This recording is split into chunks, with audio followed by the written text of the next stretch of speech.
You're listening to the preacher's side chick murder trial of Latoshia Daniels from the Hidden Killers podcast and True Crime Today. All right, State, you may proceed.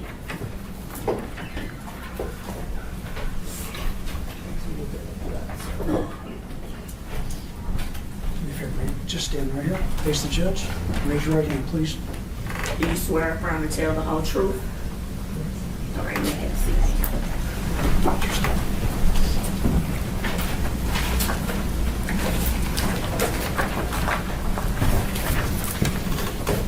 Would you state your name, please? And can you spell that for the court reporter? T-A-P-A-T-H-A-A-R-C-H-I-E. And Miss Archie, did you know Brodes Perry? Yes. And can you tell the ladies and gentlemen of the jury how you knew him? He was my man. And was he your husband? Can I get you to speak up? Scream like you're trying to reach the back door. Okay. She's recording everything, so we want to make sure we get everything you say. When were y'all married? 2014, February 2014. And were you married to him in April of 2019 when he died? Yes. How old was he at that time? 38, I think. I'm going to pass you something and ask you if you can identify it.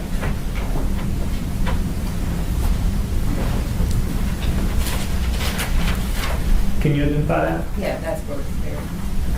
Judge, I'd ask that be marked. State's Exhibit 1, please. No objection. We'll show the photo of Brodes Perry as Exhibit 1. May I publish that for the jury? Yes.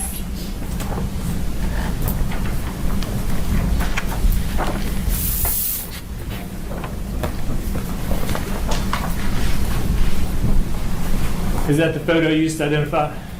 Yes. When's the last time you talked to him?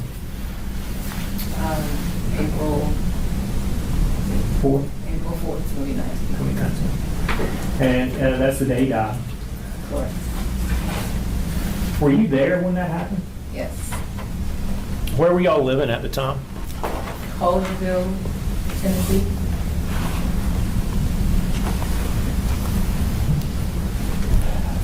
How long had y'all been in Shelby County? Approximately 6 months. Where were you before that? Little Rock, Arkansas. And what did Mr. Perry do as his occupation? He was a pastor. And is that what he did in Little Rock as well? Yes. Where was he at Little Rock? Where was he a pastor at? St. Mark Baptist Church. And do you know, is that a big church? Yeah, it's a big church. They have a lot of pastors. Yes. What was his role as a pastor there? He was a pastor of assimilation. So his responsibility was basically new members as well as small groups. Did he do any counseling or anything at that church? No.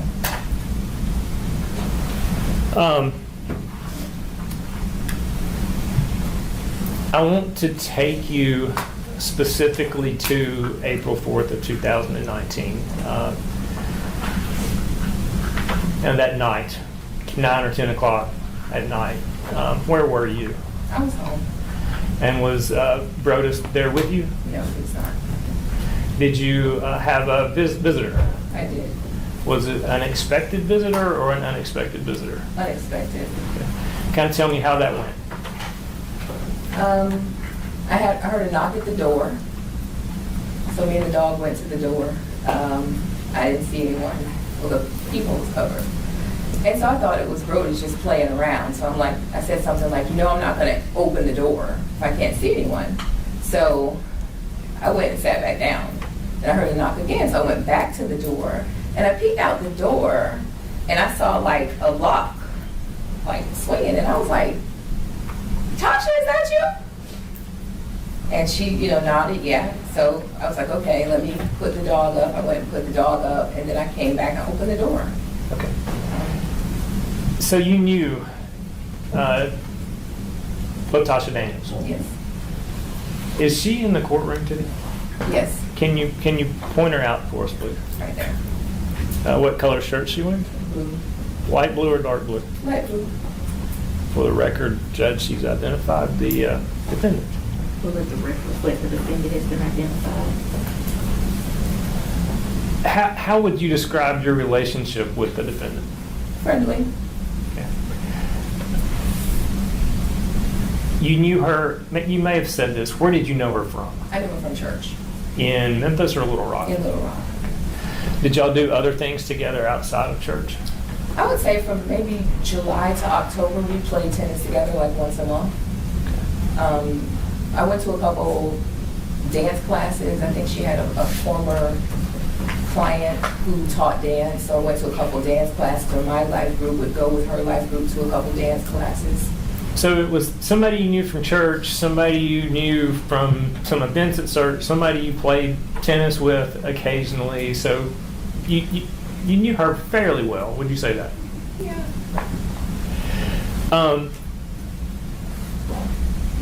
I mean, what did you think when she just showed up? Did you have any idea she knew where you lived, or? I knew that it was odd. I felt like it was odd, but I guess it was one of those things where, it's like, this is weird, but okay. I knew that before we left Little Rock, we gave a lot of people our address. A lot of people were, keep in contact, give me your forwarding address, that type of thing. So I really didn't allow myself to really think past that. I just figured, we must have given her our address. So it wouldn't have been unusual for somebody from the church in Little Rock to know where you were in Memphis? Wouldn't be unusual, no. Did you ask her what she was doing there? Yeah, I asked her what she was doing there, and she said that she was in town for a conference. So what y'all do after you I invited welcomed her in, and, Yeah. and what happened then? I invited her in, and we just sat on the couch and just kind of caught up. How are you? What's going on? How are the kids? Have you been playing tennis? Stuff like that. Just really small talk. Did you notify Mr. Perry that she was there? I texted him, and I just, gave like the big eyeballs, and I was like, I either said weird or strange or something like that. But I didn't go into detail to tell him what was going on or that she was there. Did you ask him to come home if he was available to come home? No, because I knew he was already on the way home. Okay, so you had, I guess, had a conversation with him by phone, text, or something, and so you had an idea he was coming home. Yeah. How long do you think that she was there prior to Mr. Perry getting home? Approximately. I mean, it's not 5 minutes, 30 minutes. I don't know. If I had to guess, I would say maybe 10 minutes. Okay. I don't know. And kind of describe what happened when Mr. Perry came in the door. He came in, and he's like, I thought there was a surprise here for me. This isn't a surprise. This is an unexpected guest. Real agitated. Did he seem to know that she would be there? No, he didn't give away to me that he thought she would be there. So he said that, and then he was, telling me about, he had brought me some aminos or something, and just regular small talk, and then he sat down and started basically grilling her about why she was there. Okay. And how long did y'all continue to have conversation after that? Yeah, anything but it to was eat, drink, anything like that? I think they may have had bourbon. I didn't have any. I think that I'm pretty sure he offered bourbon. Okay. Yeah. How long would you say that she stayed? After he got there. After he got there. Maybe another 10 minutes. And what happened? She said, well, I'm not going to keep you guys. I'm going to, head out or whatever. So we all got up to walk to the door, and I led, and she was behind me, and he was behind her. And I walked to the door, and I'm just giving this little spiel about not speeding in the area, just making small talk as we go to the door. I open the door, and I go out. We're on the second floor, and I'm like right at the steps when I turn back, and I'm like, okay, no one's behind me. And then I see her pull out her gun and start shooting. Was she inside of the apartment or out? No, she was outside of the apartment, and he was like standing in the doorway, like in the threshold. Had she ever, since she got there, and you let her in, had she left the apartment to go back to her car or anything? No. So she had brought the gun in with her when she came into the apartment? Yes.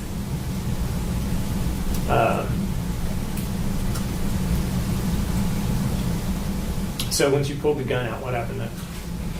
She started shooting. He hit the ground. And I started running toward him. And she told me, like, basically back off. So I stopped and I ran to the neighbor's door and I banged on the door, called 911. She went back into the apartment, so I went back into the apartment because I'm just trying to figure out what is going on. Like, why is this happening? So I'm, screaming naturally, why is this happening? What's happening? Why are you doing this?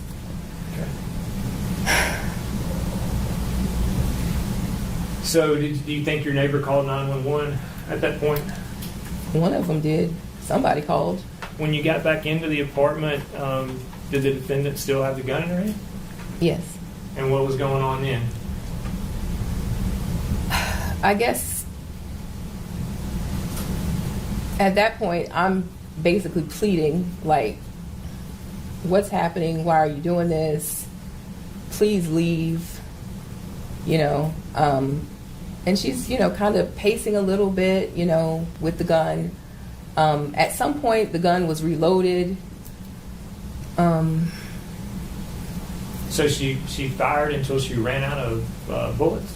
Mm-hmm. Were you ever shot? I was shot. Tell me about that. When did that happen? Where were you? Well, at some point I got on the ground, and I can't remember if I got on the ground immediately, but I was on the ground and I was kind of hovering over him, kind of in my mind. I'm like, let me cover his head, so he doesn't get shot anymore. And, she was yelling at me to move, and I wouldn't move. So I got shot. Where'd you get shot? In the shoulder. Tell me about those injuries. Where and how were you treated? What have you had to deal with since being shot? So it went into the shoulder, it broke this bone, and so at the emergency room, they decided that they wouldn't remove the bullet because, No, take your time. They felt like it wasn't going to move, so they just didn't remove it. But when I got to Jacksonville, I know that's home, Florida. I went back home, and they noticed that the bullet had started moving. So the first doctor I went to was like, this bullet is too close to your lung, so it's going to have to go. And I went to first I went to the orthopedic doctor, then I went to another doctor, and they decided to just remove it. And by the time it was removed, it was coming out of my back. So the bullet had punctured the skin and was poking out of my back. So I had to have it surgically removed. So did that cause you a lot of pain the night you were shot? Yes. A lot of pain between being shot and having the bullet removed? A lot of pain. And then the surgery was also not comfortable, I'm guessing, as well. Right. And then the shoulder is still broke on top of that. The bone here is, it was still broke the whole time, so there was the bone healing on top of the surgery and everything else. Does it still cause you pain even today? Sometimes, depending on what I'm doing, I'll get like a sharp pain. There is,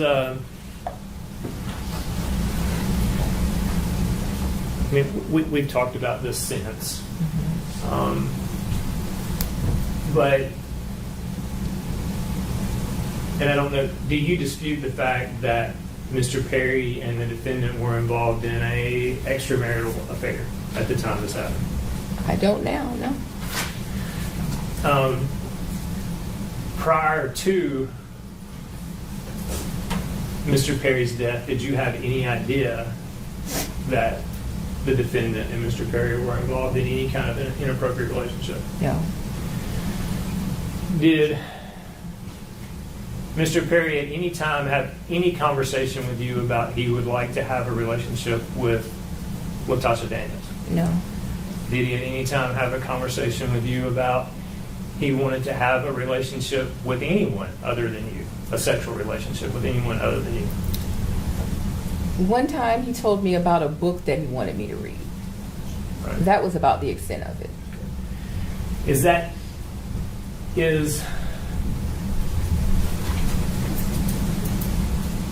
a marriage where you would agree to allow your spouse to have a sexual relationship with somebody else, anything that you would ever agree to? No. And by saying that, does that mean you never agreed to that with Mr. Perry? I did not. And you had no idea anything like that was going on? I did not.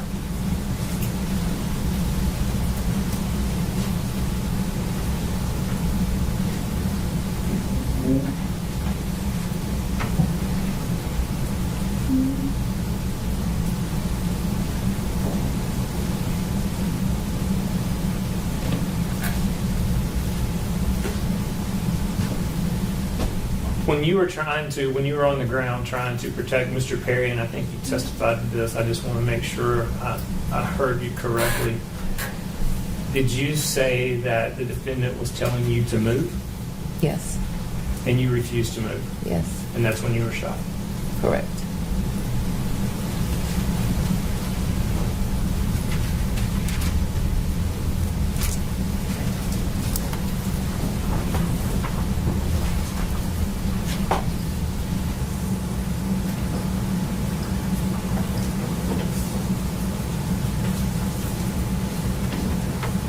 That's all.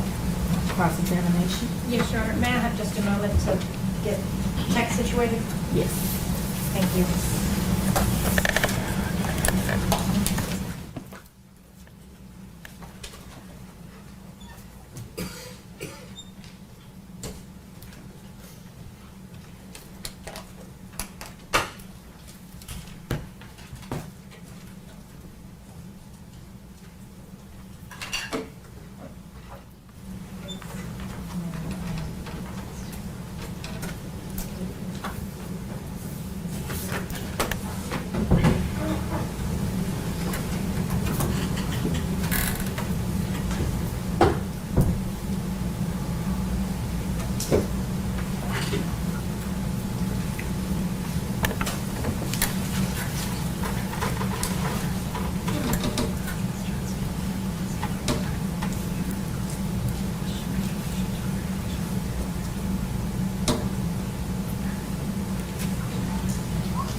Thank you.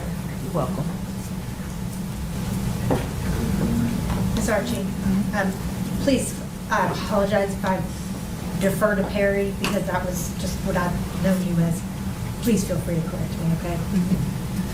I want to talk to you about some things regarding this case, okay? First, I want to talk about ethical non-monogamy.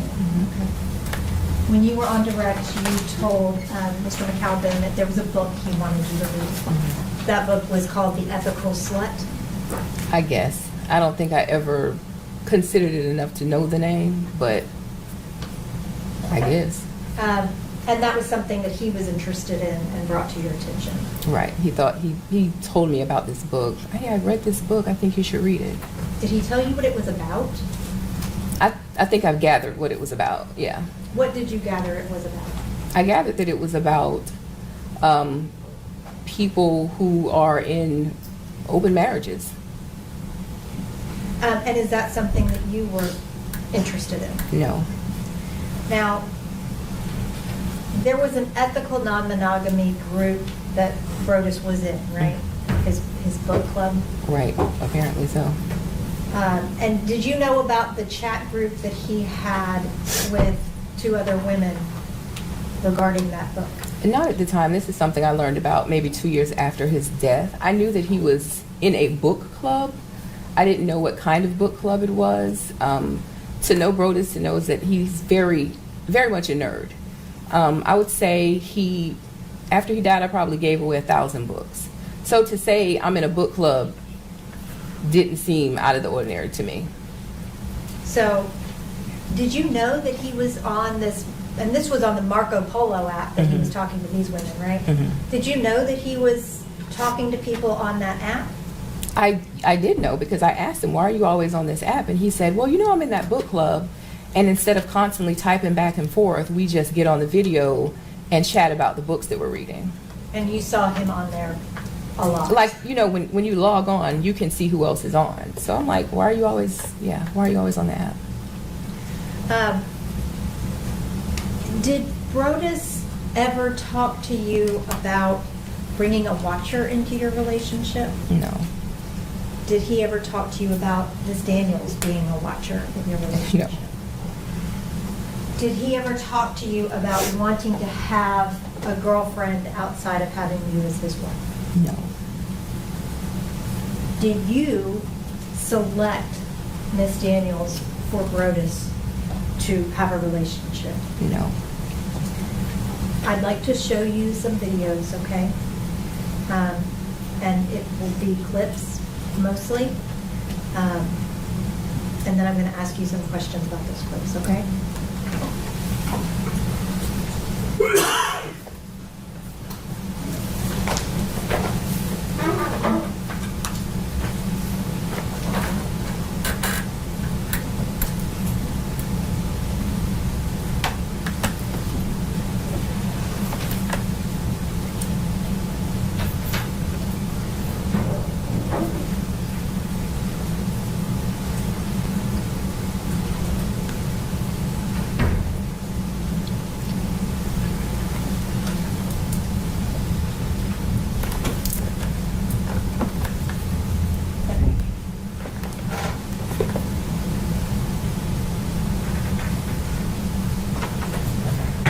And Your Honor, if you would please just allow me to sit when I'm doing the test stuff. Thank you.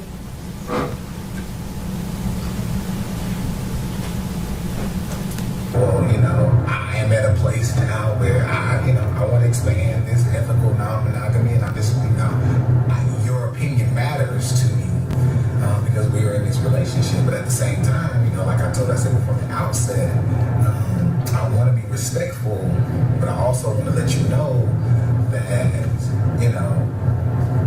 your opinion matters. But at the same time, I don't want you to put me in a box, right? Because while we talked about it in theory, this is now the practice part. And with a tab being perfectly fine with, the situation, because how I've handled and been honest and transparent and open with her with regard to this current relationship, me expanding it is not an issue for me. Basically, she told me, we can talk about it when you think it's worth talking about. But the way that you handle this, I'm fine with not trust your judgment because you haven't given me a reason not to.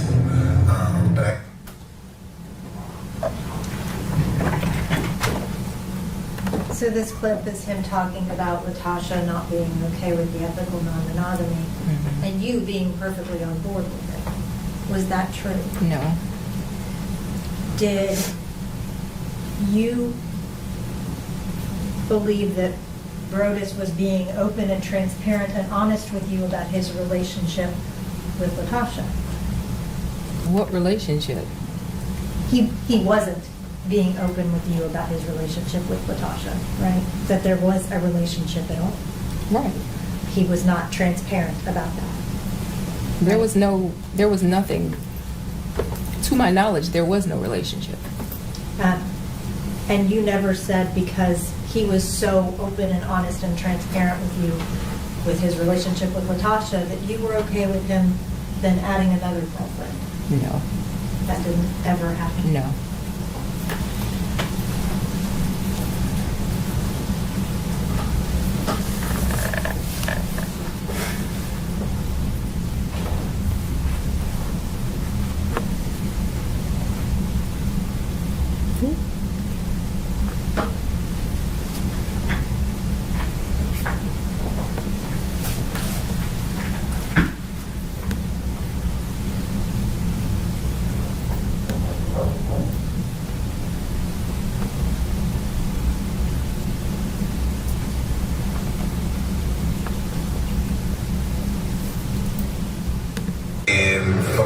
Photos aren't an issue at home, but I get it, but it ain't an issue.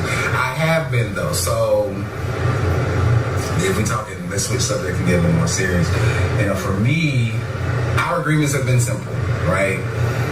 No exes, nobody from Jacksonville, Florida, which is home for us, and nobody in the city that you live in, that currently live in, which means you're right at Memphis. That was the case, of course, in Little Rock outside of Girlfriend, because Girlfriend is in Little Rock. The way that kind of happened is, short version, when she decided to open up the marriage and allow me to be open, but it's not her. Girlfriend is a therapist, right? And she didn't go to her for therapy, but she asked her some questions. And based on this therapy session she had with this other lady. And she was asking her some questions. questions after she had just said, bro, is this what I'm gonna let you do? Blah, blah, blah. You know, it is what it is. But from there, she asked me some questions. And so she was like, I just got a couple questions for you. And, you know, they would go play tennis together. She was one of the life group leaders. And so we had rapport. Like, we had rapport. And she asked a question and was like, yeah, blase, blase, I'm thinking about this. And what do you think about this? Or what do you think X, Y, and Z could potentially become?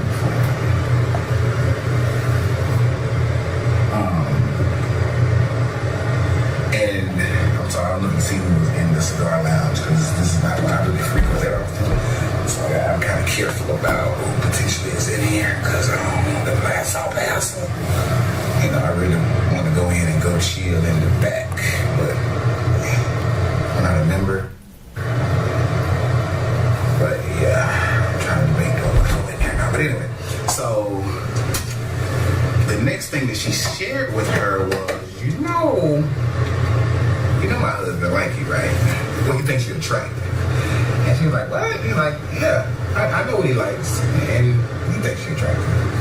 Not that he's been rude or anything like that. We've had conversations. Well, you know, we did, because like one time we was hitting around having a watch. And she asked me, I was like, well, you gotta get her. I ain't gonna get it. I'm coming across this like this creepy guy, right? We're trying to spice things up. In that regard, even though that was even somewhat limited with the idea of somebody watching me, that's neither here nor there. But when the question came, Just to pause it for a minute.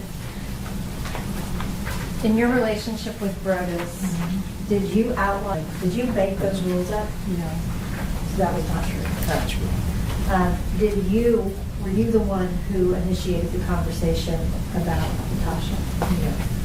Did you ever reach out to Latasha about Brodes engaging with her? No.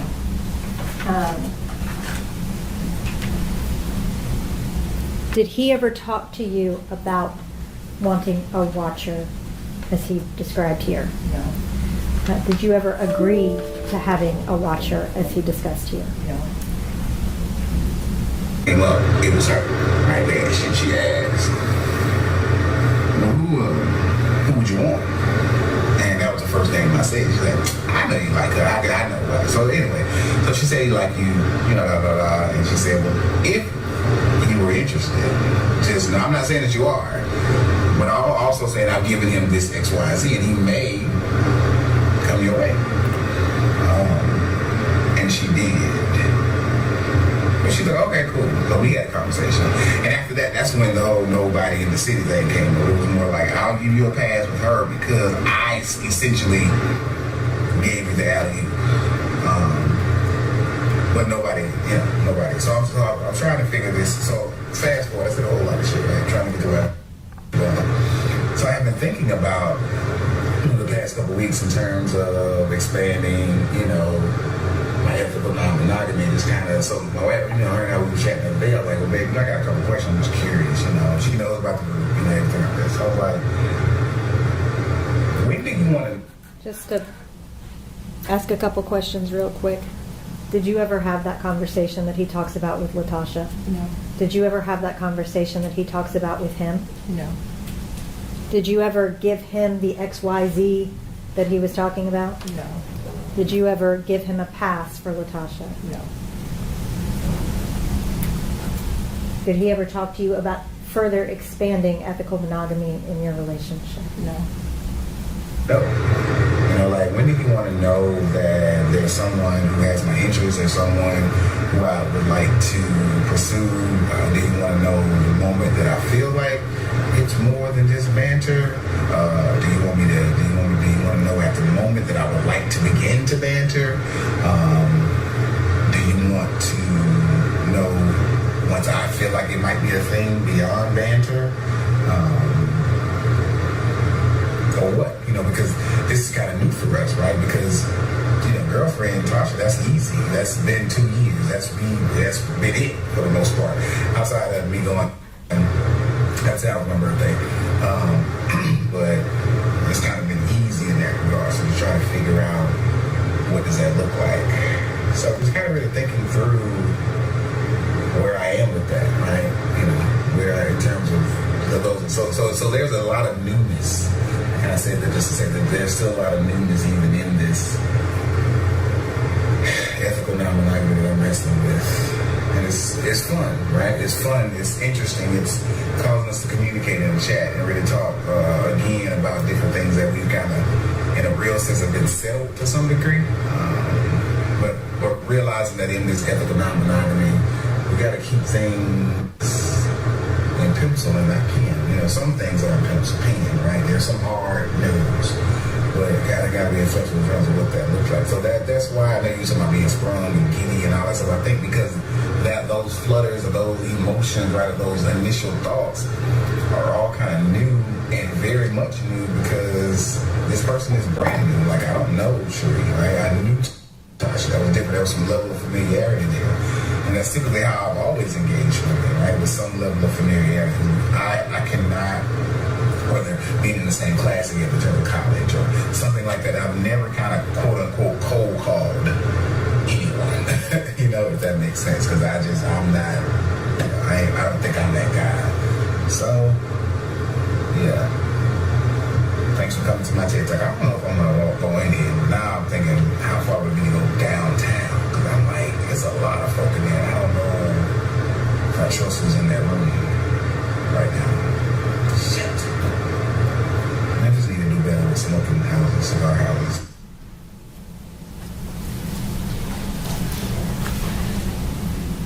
Did he ever have that conversation with you about when he needed to tell you if he was wanting to banter with someone or when it would go past banter with someone? No.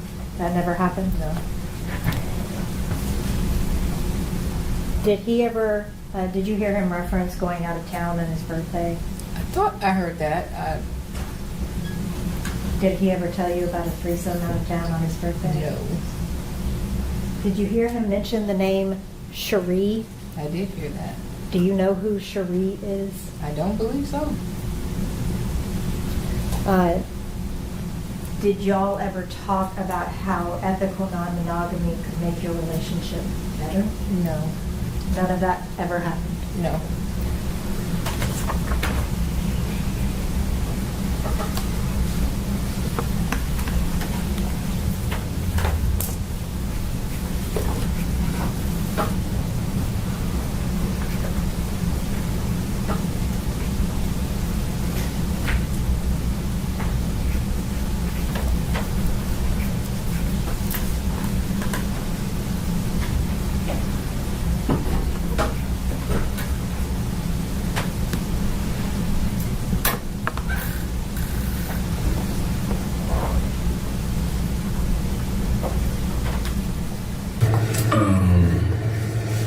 Bearer and brother advice at this point, and I know Danielle, you won't hear.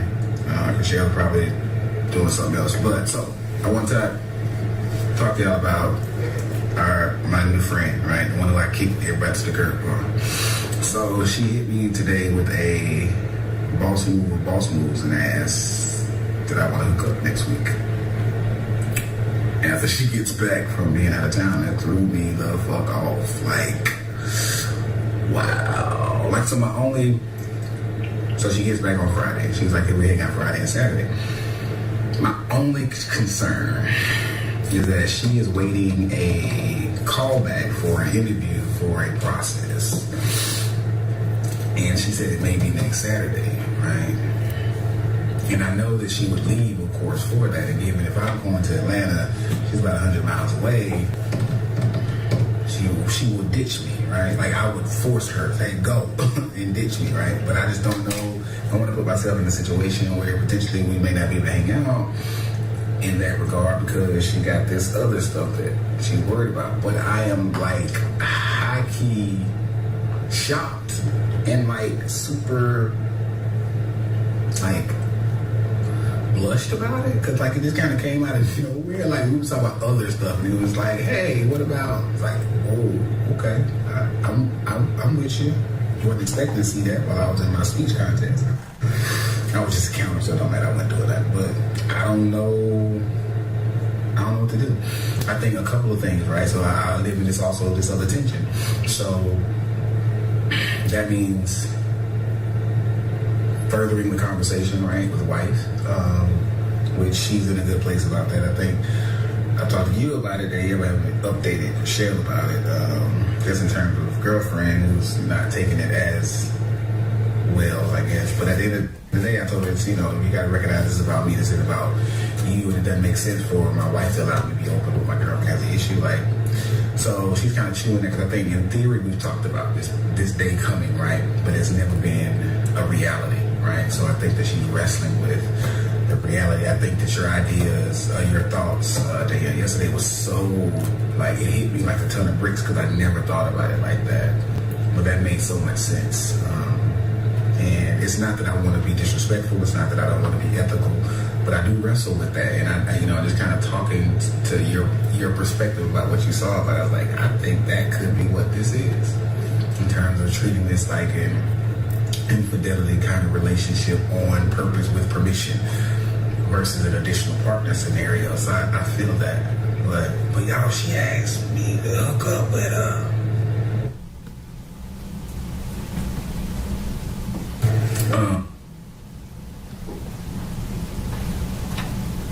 Did Brodes ever talk to you about engaging with a woman in Atlanta? No. Was he open and honest and transparent about that? No. Did he, or did you tell him that you were open to him doing that? No. Had y'all been talking about that day coming where he would further expand to another girlfriend?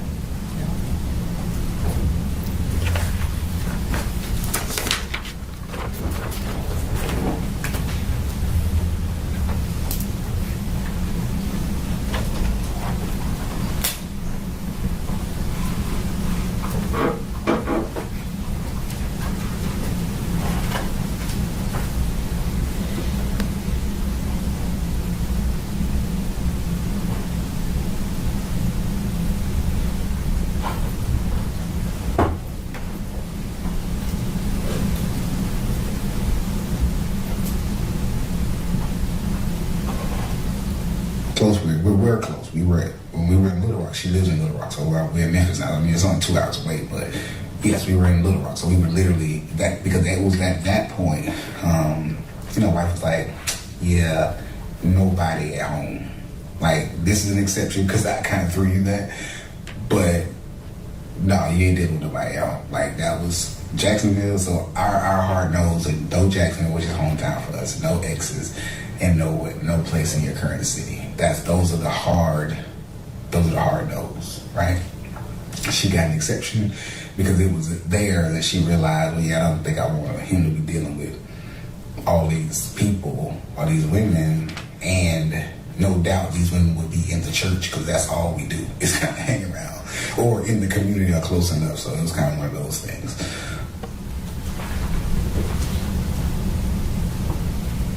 Was Latoshia Daniels an exception to your rules? No. Did you create rules about Jacksonville? No. Did you create rules about exes? No. Did you create rules about the city that you live in? No. Were those hard no's for you? No. Was any extramarital affair a hard no for you? They were all hard no's for me.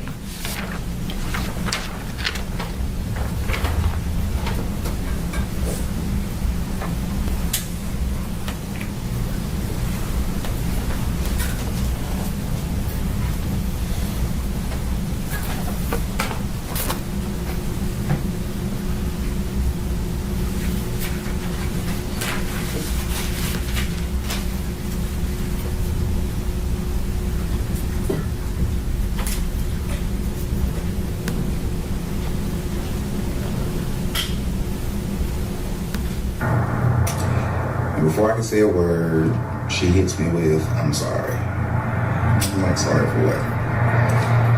So then she goes into the whole, "I apologize for breaching your trust, breaching your confidence by telling my former boss before, about the situation." Her reasoning was that she felt like like you all said, if he could appeal to my quote-unquote greater senses, that I would realize the mistake that I would be making by losing such a wonderful woman. She also apologized. I said that she apologized to Tabitha when Tabitha talked. She told me that Tabitha told her that their conversation was their conversation until she revealed it, so she was not going to talk about the contents with which what they discussed. She basically said, I feel like I know what you're going to tell me. And at this... Who is P? He is our friend and former pastor. Is that Philip Pointer? And he was also a pastor at St. Mark's. Correct. Did you know that Pastor Pointer knew about the relationship with Latasha? No. Did Latasha reach out and apologize to you after she threatened to commit suicide? No. Did you ever have a conversation with her about that? No.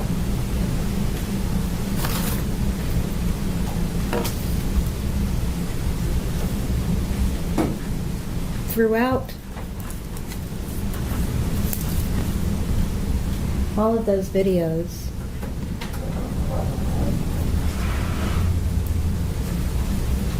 very convincing talking about those things. Would you agree? I would agree.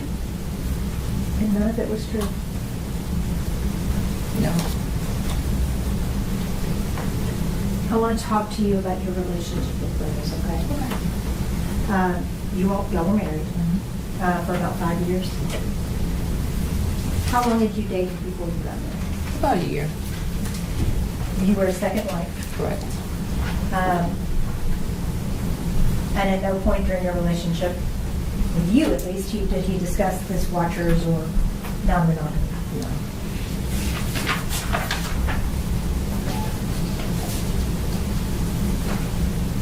Brodes was a pastor. Correct. In Little Rock, that was at St. Mark's. So Yes. that's a big church. Yes. Did he take trips with the church? Yes. Often? When you say trips, like international trips, or? Both, international and local. Israel, Yeah, Savannah, El often. Dorado. Did he take those with the other pastors? Sometimes. And he also took them sometimes with other church members? Like the church groups? I can recall one time, maybe a time or two, where there was like a training conference or something like that. Yeah. They did, the whole church group was for Israel, right? Correct. Okay. And when he got the job at Mississippi Boulevard, that's a big deal to be a pastor there, right? I guess. It's a big church here. It's a big church. And now on direct, I thought you had said that he didn't ever do counseling for St. Mark? at St. Mark's, but I thought you told the police that he sometimes did. You just didn't know that he counseled Latasha. I've never known him to do counseling. Okay. Did he ever tell you that he counseled Latasha? No. But you knew that she ended up getting divorced. I did know that. Now I want to talk to you about Latasha, okay? Okay. You knew her from church, and that was St. Mark's in Little Rock. Correct. She was a life group leader. Yes. What's a life group leader? It's a person that leads a group of people that get together and do Bible study. And that was a group that Brodes was over, right? Correct. And before his relationship with Latasha started, this was a tight-knit group, right? Yes. He was very involved with that group. Yes. And it was about 7 or 8 people? In that group, there were probably 6 or 7 groups. Yeah. But in that particular, the group that Latasha was in, Yeah. a couple of people. And those groups were selected from the whole church membership, right? Based on who showed interest. It wasn't like people came and showed interest. Yeah. There are thousands of church members at St. Mark's. Sure. And I think, about 40 or 50 people were selected to be life group leaders? I guess. I don't know for sure. And that's okay if you don't know. And you and Latasha were fairly friendly. Yeah. You played tennis once a month for a couple months? Mm-hmm. And then at some point, after Brodes got the job at Mississippi Boulevard, y'all moved from Little Rock to Memphis. Correct. And at no point were you aware of their relationship? No. Were you aware of any issues that Brodes had had at St. Mark's? No. Y'all moved in October, Correct. and that was to Collierville. Correct. Before y'all left, you gave your friends, church members, your new address. Yes. And there was a party that was thrown for y'all, right? I think so, yeah. Did you know that Latosha organized that party? It wouldn't surprise me to know that. After you left Little Rock and moved to Memphis, you didn't see Latosha again until April 4th, right? Right. And as far as you knew, neither did Brodes. Correct. But Brodes would come back to Memphis for his braces. Right. Well, why would he come back to Little Rock from Memphis to get his braces done? Because the braces were paid for, but the work wasn't done in his mouth. So it just made sense to continue seeing that orthodontist. And so Brodes would go to Little Rock, but you would stay in Memphis. Now I want to talk to you specifically about April the 4th, okay? Now you were at home that night. Right. You were watching TV. Right. Just you and your dog, Anakin. Yes. And around 9 or 9:30, you heard a noise, a faint knock. Correct. Ignored it. Yep. And then a couple of seconds, minutes later, you heard another slightly louder knock. Yeah. And you and Anakin, the dog, got up to go see what was going on. Correct. A third knock, or after you said, I'm not going to open this door if I don't see who it is, Yeah. you saw Latosha through the people, Yes. recognized it was her, Yes. invited her in. Yes. She wasn't threatening you. No. She did not have her gun out pointed at you. No. You sat, or you brought her into the house, right? And y'all sat in the living room. Correct. Talked, right? Yes. Talked about tennis. Yes. Talked about a work conference, right? Yes. And just chatted. Yeah. She seemed happy to be there. Yeah. She seemed happy to be talking to you. Yeah. At no point while y'all were sitting alone in the apartment was she threatening to you. Yeah. She never tried to harm you. No. And she was seated, if I'm not mistaken, on a couch, right? Right. Actually.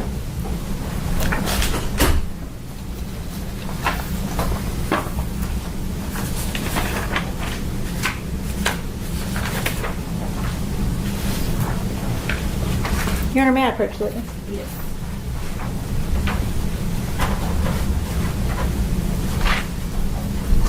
Tabitha, do you recognize that? Yes. What is that? That's my apartment in Collierville. Your Honor, I'd ask that be made the next numbered exhibit. Any objection? It's the living room. Any objection from the state? No objection, Your Honor. All right, we'll show the photo of the living room as exhibit 2. How do I turn this on?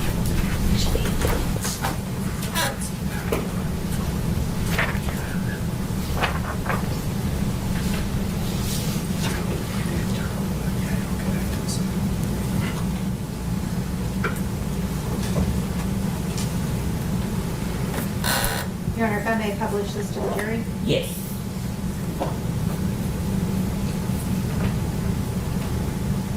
Tabitha, is this a picture of the living room at your apartment? Yes. Where were you seated speaking to Latosha? I would have been seated on the left end of the sofa. So, I've got one. That thing won't work on the screen. It's gotta be. So, like here? Yes. Okay. And where was Latosha? On the opposite end. About here? Right. Next to these other chairs? Yes.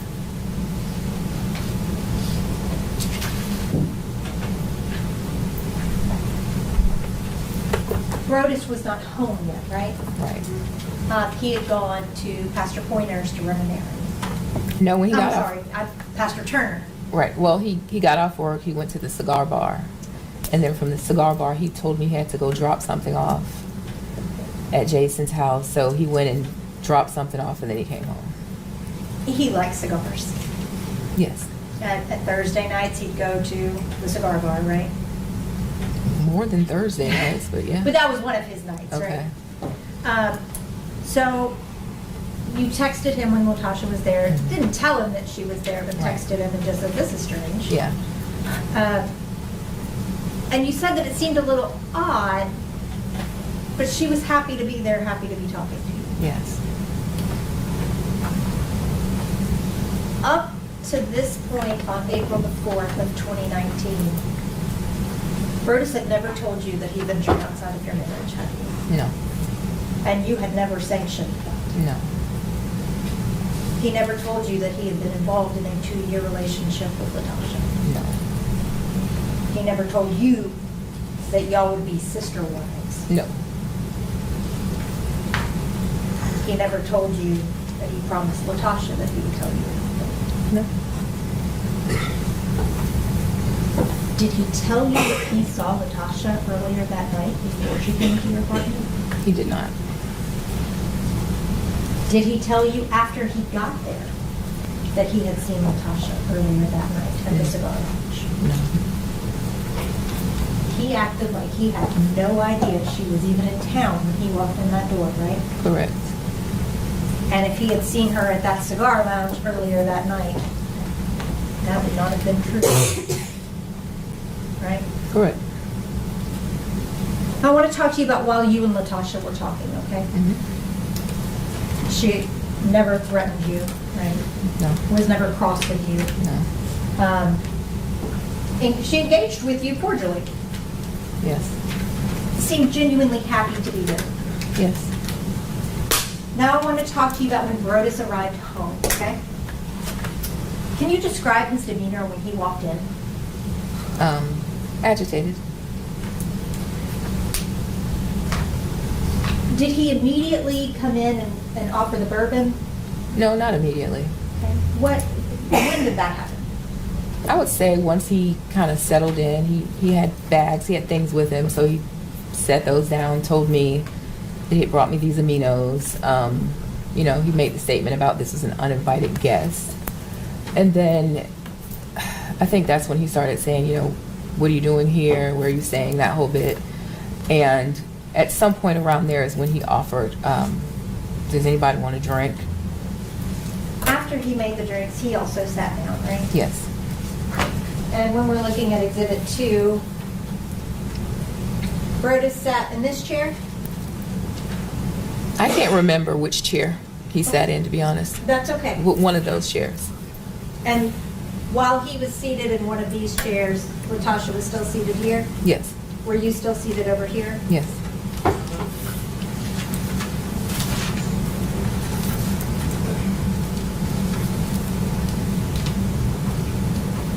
Brodes made himself a drink, Yes. and he made Latasha a drink, right? Right. And you didn't want a drink. Right. You had had some champagne earlier in the night, and you were done. Fine. Yes. When Brodes was talking to Latasha about, you know, why she was here, what she was doing,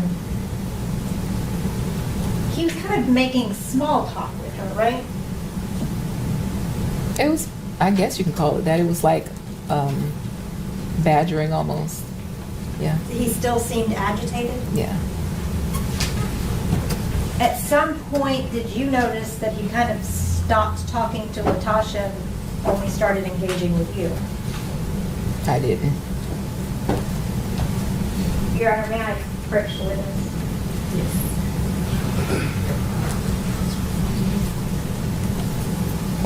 Your Honor, I have a transcript of her statement. I've previously provided a copy to the state, but I have a bound copy to provide them for ease of reference. Could you look at page 8 for me? Lines 8 through 17. Okay. And just read those for me and let me know. What line is 18? I'm sorry. It's not numbered. May I approach? Yes. It should be. It's just hard to see. Oh, okay.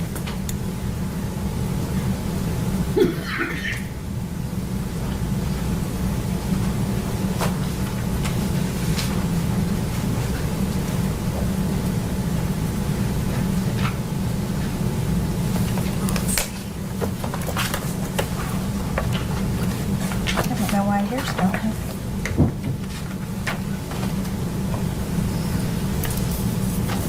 Okay, I'm sorry, it's page 9. Starting here, Okay. and then just down a couple lines. Okay, so it says, Oh, you don't have to read it, just read it to yourself. Oh. Yeah. I'm sorry.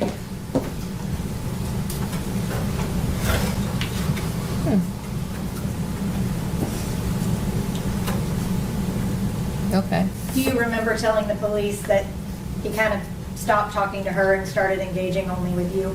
I don't, but if it's here, You don't dispute that that's, I know I won't dispute it. okay. You could just put that in. Okay. Thank you. Was that normal behavior for him with a guest? I would say that it was normal for behavior for him with his life group leaders. It was not unusual for him to talk kind of rough to them and just, I would often say, I don't know why y'all put up with him.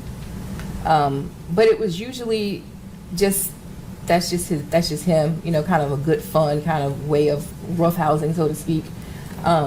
So I always found it kind of cringy, but it was not unusual. Okay. I want to talk to you now about when Latasha said that she was going to go ahead and go. Okay. She basically said, I'm not going to keep you guys, right? And everybody stood up. And you led the way to the door. Right. Latasha was behind you, Correct. and Brodes was behind her. Yes. And you got all the way outside, right? I mean, to the stairs of the apartment complex. Right. And Latasha and Brodes were still back towards the apartment. Correct. Latasha right outside the door, Brodes in the door. Right. Did you hear her ask him to walk her to her car? No. When they were over there and you were at the stairs, they were kind of had their own thing going on over there while you were trying to walk on out, right? I don't know because my back was turned. So, Right. you know, it wasn't until I turned around that I realized they weren't right, you know, behind me. And you were telling her, just don't speed, be careful, if you've had something to drink, Right. right? You had no idea what was going on behind you. No. So then I want to talk to you about when you turned around and saw Latasha, okay? Mm-hmm. She was still at the door of your apartment. Well, she was out from the door, yeah. And that's, your door is right next to your neighbor's door, right? No, it's across the hall. Okay, thank you. So she is standing right outside the door. Brodes is standing in the door frame. Mm-hmm. So she was closer to Brodes than you were. Yes. Do you remember how far away you were? So from our front door to the stairs might be from here to the beginning of this green partition. So it's not, we're not very far from the stairs. Yeah. So if this is the front door, those are the stairs. Okay, so So you if and I'm I- there, Brodes is here, she's maybe here. So it's like, you know, equal space between all three of us. It's not a lot of space. 12 feet? I don't know. I don't know. I'm not good at guessing either. Somewhere 10 to 12 feet, maybe 10 to 15 feet? Does that look like a good guess to you? This looks good to me. She don't know. She That's- can't. She said she can't. I can move on. I'll sustain objection. Latasha was facing Brodes. Yeah, I would say, yeah. And you saw her reach into her pocket, right? Yes. And this was as y'all were walking out to her car. This is still upstairs. Right, Yeah. but that was the direction that, Correct. okay. Yeah. And when you saw her reach into her pocket, you saw her pull out a gun. Yes.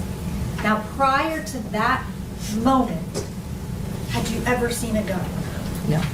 Prior to that moment, had she seemed to be a threat to you? No.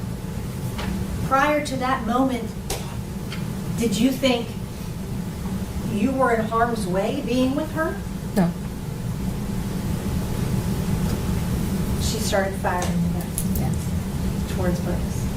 Correct. You were in the opposite direction, right? I was behind them. Yes.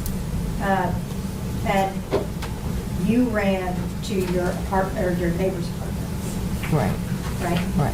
Right. So you weren't even in the apartment when the shots started. No, I was still outside the apartment. When y'all were in the apartment, the three of you, was the door closed? After the shots were fired? Before. Oh, before. Yeah, the door was closed before. Could anyone see into your apartment No. with the door closed? No. It was prepped. Right. No one else other than the three of you was in the apartment. Correct. After the door gets open, you go outside, you're visible to everyone else in the apartment complex. Well, they could see where y'all were, right? You became visible outside of your apartment. Not really, no. So if your neighbor had opened the door, If my neighbor across the hall had opened the door, sure. they could see Latosha standing. Mm-hmm. They could see Brodes standing in the door. Mm-hmm. Nothing happened until after that was already out in more public area than y'all had been before, right? Right. You, at some point, lunged for Brodes, right? Yes. And tried to shield him. Well, this was after the shooting had occurred, yeah. Once we were back in the apartment by then.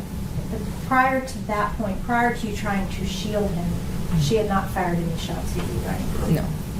No. And when you got shot, did you realize it? Yes. Did you grab your shoulder? Yeah, the bullet moved me. The shot threw me. Yeah. And you were right against Brodes at that point too, right? Until I got shot, right. And then you said, Tasha, you shot me. Mm-hmm. What did she say back to you? Something to the effect of, I didn't mean to. And then you told her basically, like, go, leave, Yeah, just get out of here. just get out of here. I won't tell them it was you, just go. Mm-hmm. Correct. She didn't move. No. And at some point, you could hear the sirens coming. Yes. And Latosha still never moved. Right. She never put down the gun. No. And when the police came up, they had their guns drawn. Correct. And she still didn't put down the gun. Correct. And in fact, she pointed the gun at her own self, Yes. towards her mouth, Yes. towards her head, Yes. against her chest. Yes. And the police were trying to talk to her to get her to put the gun down. Right. And she wasn't even really interacting with them. She was talking back, you know. Was Like, she no. crying at that point? Probably. I don't remember. Do you remember her saying, "What have I done?" No.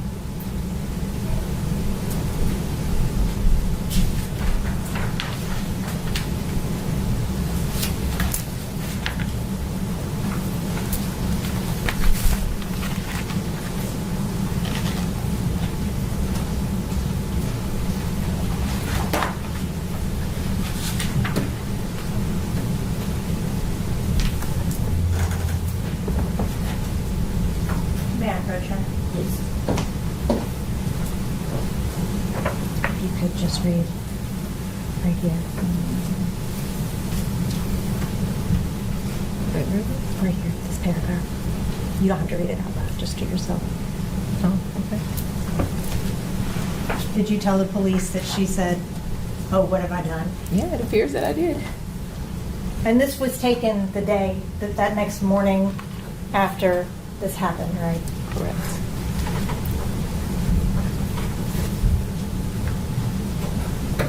One of the main things that you heard Latosha saying during this was that he broke her heart. Right. And that was the main thing that she said to you? Yeah.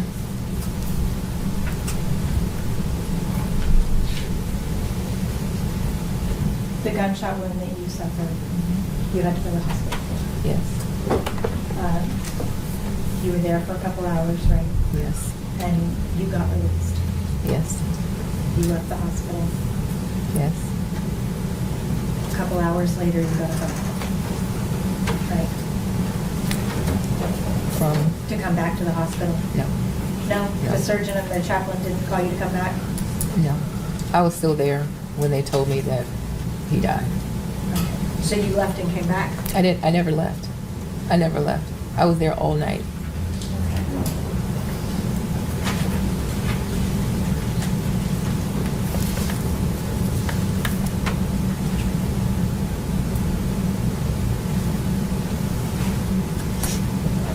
May I approach? Yes. If you could just wait right around. Start just to the bottom of the page.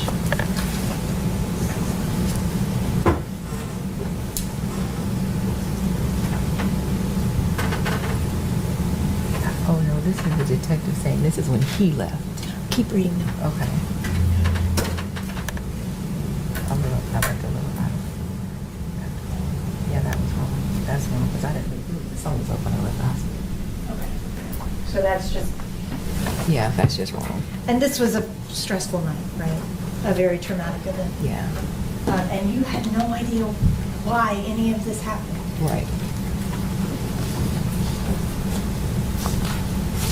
But eventually you were told that Brodes had passed away. Correct. You went and gave a statement that next day with Collierville, right? Right. Pastor Pointer and Pastor Turner came with you. Right. Did you ask them to come with you? They're the only people that could have come because I did not know a soul in Memphis. So when everything happened, I didn't know anybody's phone number. So they called Pastor Turner. They went through hoops to get in touch with him. He and his wife showed up. He called Pastor Pointer that morning. He drove over from Little Rock. So there was really nobody else that could have come. And they actually came into the interview room with you, right? Yes. And while you were talking to police, the police were saying, do you know why this happened? Mm-hmm. Right? Mm-hmm. And you have to say yes or no. Yes. So she's recording. And you and the police both talked about why. Right. Nobody understands why. Right.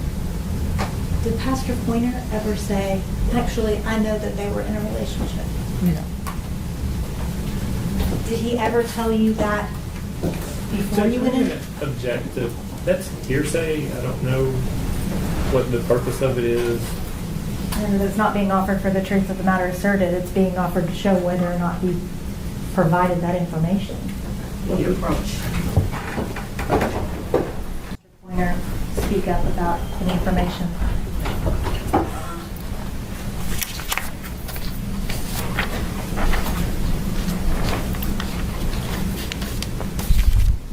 The police obviously did an investigation, right?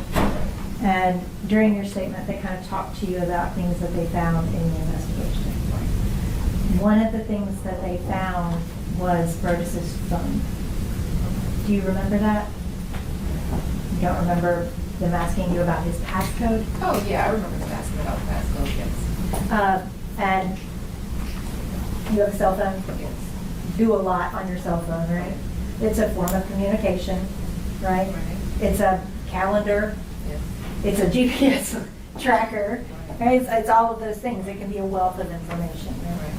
Right? And the police asked you if you had the passcode to his phone. Correct. And that would be the thing that you type in to open it up, right?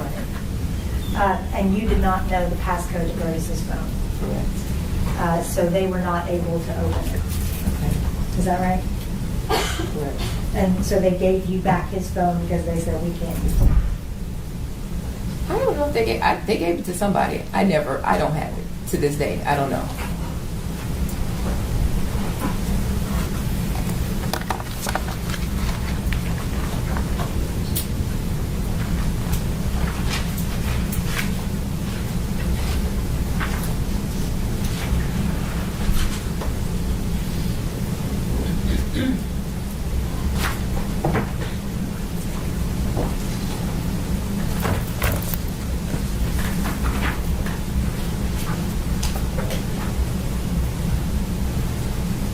May I approach?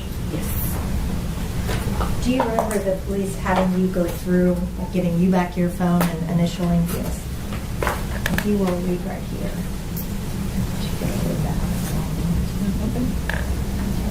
Do you see where the police gave you back his phone? That's so, yeah. And again, this was an extraordinarily traumatic experience, right? Right. And sometimes with traumatic experiences, you may not remember everything perfectly, right? Up until on into after this case had been charged and everything, you didn't know about this relationship until well into this process. Yeah, I would say not until the detectives confirmed for me. That's all I have. Thank you. You're welcome. Redirect. There's more of the Preacher's Side Chick murder trial of Latoshia Daniels coming up. Press subscribe now so you don't miss a moment from the Hidden Killers podcast and True Crime Today.